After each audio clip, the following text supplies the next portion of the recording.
Pessoas que conseguiram mudar o mundo não passaram impunes por isto.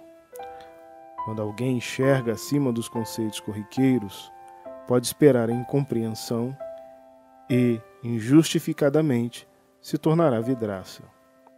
O final das questões polêmicas, já sabemos o resultado. Sempre quem vence é o bom senso. Mas não é necessário que os visionários paguem o preço por perceberem melhor a realidade que nos cerca.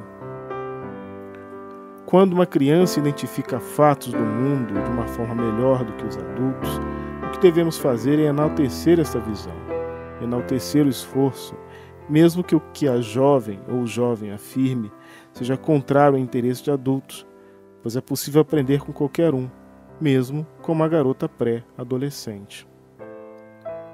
Que ao invés de se jogar em pedras, se joguem flores. Que ao invés de se vociferar ofensas, que se sussurre o elogio quando ele for correto, necessário e procedente. Que os visionários sejam entendidos como tal, sejam eles idosos, jovens e até mesmo crianças, pois a civilidade não tem idade.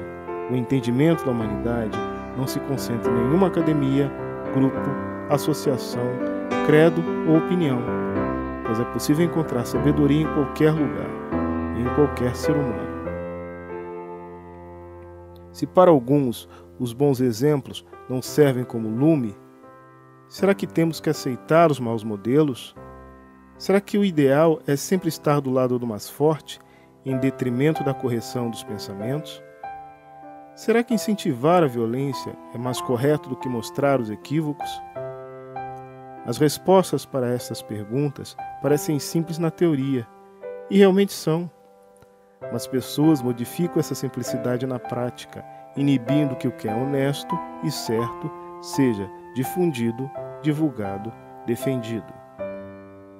Que os visionários não sofram por sua dignidade, que não sejam mal entendidos por sua força, e que ao invés de se tornarem inimigos por questões referentes à vaidade humana, que se tornem exemplos o mais rápido possível, para que não sofram por estarem a um passo à frente do resto da humanidade. Que verdades não demorem tanto a serem percebidas e que os interesses escusos não prevaleçam. Que a prática da ponderação seja visível e que as lições sejam absorvidas sem o estigma do preconceito. Não devemos somente fazer sobressair grandes feitos que mudam o mundo, mas também acolher o que muda nossa casa, nossa rua, nosso bairro e o que instigue o próximo a também procurar o correto. E isso pode acontecer em uma revolução, um levante, ou um simples diário de classe, que pode ter seu papel para mudar um pouco da sociedade, um pouco de nós mesmos.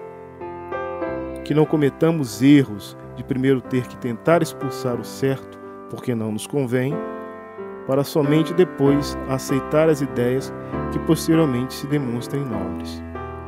Força, Isadora! A dignidade e a perseverança podem levar às alturas.